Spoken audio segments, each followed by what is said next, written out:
లాల్బంద్ మహల్లాలో మస్జిద్ ఇమామి ఆజంలో ఈరోజు కోటి సంతకాల సేకరణ కార్యక్రమం చేపట్టడం జరిగింది. ఈ కార్యక్రమం ముఖ్యంగా నగర మైనార్టీ విభాగం నగర అధ్యక్షుడు మన్సూర్ గారు, అదేవిధంగా ఫయాజ్ అన్న ఆధ్వర్యంలో ఈరోజు పెద్ద ఎత్తున కార్యక్రమాన్ని ఏర్పాటు చేయడం జరిగింది.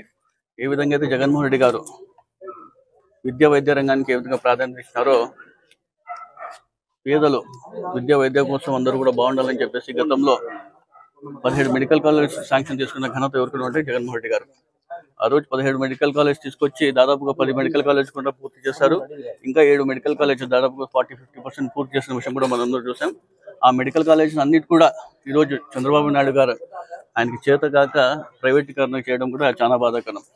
ఈరోజు కేవలం అతను వ్యాపారం కోసం ప్రైవేటీకరణ చేయడం కూడా ప్రజలందరూ కూడా ఒకసారి గమనించాలని కోరుతున్నాం.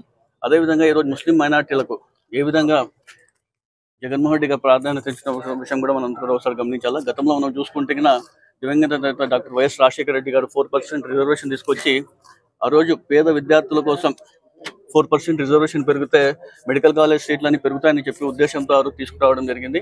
ఈరోజు చంద్రబాబు నాయుడు గారు చూస్తే ఉండే 4% రిజర్వేషన్స్ లేకపోతే మెడికల్ సీట్స్ వస్తే అవి కూడా కోల్పోతాయని చెప్పేసి మైనార్టీ విద్యార్థులను కూడా ఏ విధంగా ఇబ్బంది పడుతున్న విషయం కూడా ప్రజలను కూడా సరిగ్గా గమనించాల్సిన అవసరం ఉంది. జగన్మోహన్ రెడ్డి గారు కూడా దీనిపైన ఎట్టి పరిస్థితుల్లో ప్రైవేటీకరణ చేయకూడదని చెప్పేసి దాదాపుగా 1 కోటి సంతకాల సేకరణ చేయడం జరుగుతుంది.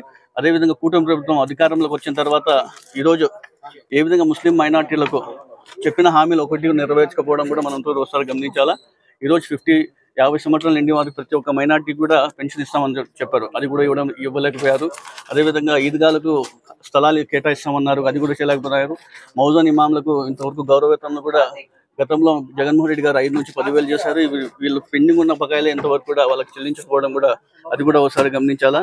హజ్ హౌస్ నిర్మిస్తామని చెప్పారు. తర్వాత finance corporation, minority finance corporation నుంచి యువతలకు 2 నుంచి 5 లక్షల వరకు రూపాయలు వీళ్ళకి సబ్సిడీ ఇస్తామని చెప్పడం, అది కూడా కేటాయించకపోవడం కూడా, అది వడ్డీ లేని రుణాలు 5 లక్షల వరకు రూపాయలకు ఇస్తామని చెప్పారు, అది కూడా ఇవ్వకపోవడం, అనేక హామీలు ఈరోజు కేవలం మాటలు చెప్పి ఈరోజు ఏ విధంగా కూటమి ప్రభుత్వం చేస్తున్న అవసరం గమనించాలా.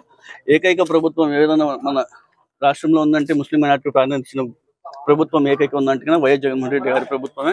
ఈరోజు అనంతపురంలో కూడా అనంత వెంకటరామరెడ్డి గారు కూడా ముస్లింలకు ఏ విధంగా ప్రాధాన్యత ఇచ్చినారు, పొలిటికల్ ఇచ్చిన ఘనత కూడా మన అనంత వెంకటరామరెడ్డి గారు తెలియజేసుకుంటూ ఈ కార్యక్రమానికి వచ్చి సంతకాలు చేసిన వారందరూ కూడా కృతజ్ఞతలు తెలియజేసుకుంటూ ఇది ఒక ఇంకా రాబోయే రోజుల్లో కూడా దీన్ని విజయవంతం చేయాలని కోరుకుంటున్నాను.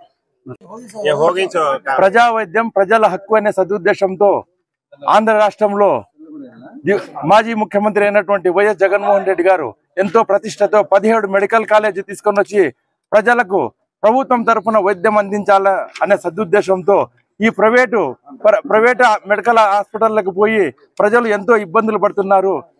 మంచి వైద్యం ప్రభుత్వం ద్వారా అందించాలా, మెడికల్ కాలేజీలు అందించి మంచి డాక్టర్లను రాష్ట్రంలో తీసుకొని రావాలనే ఉద్దేశంతో వైఎస్ జగన్మోహన్ రెడ్డి గారు ఎంతో కష్టపడి 17 మెడికల్ కాలేజ్ శాంక్షన్ చేయించుకుంటే ఆ 17 మెడికల్ కాలేజీలను ప్రభుత్వం వైఎస్ఆర్ ప్రభుత్వం దిగిపోయిన తర్వాత ఈ చేతకాని ప్రభుత్వం, కూటమి ప్రభుత్వం దాన్ని కట్టుకోలేక ఆ కట్టేదానికి చేత కాక ఇప్పుడు ఈ కాలేజీలను కూడా ప్రైవేట్ పరం చేయడం చాలా బాధాకరమైన విషయం.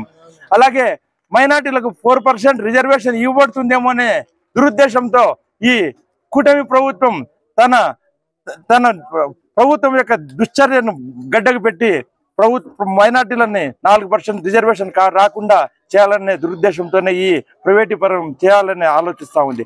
ఇప్పటికైనా ప్రభుత్వము తన పనికిమాలిన చేష్టల్ని మానుకొని బుద్ధి తెచ్చుకొని ప్రభుత్వం మెడికల్ కాలేజీలను ప్రభుత్వ రకంగానే నడపాలని మేము కోరుకుంటున్నాము.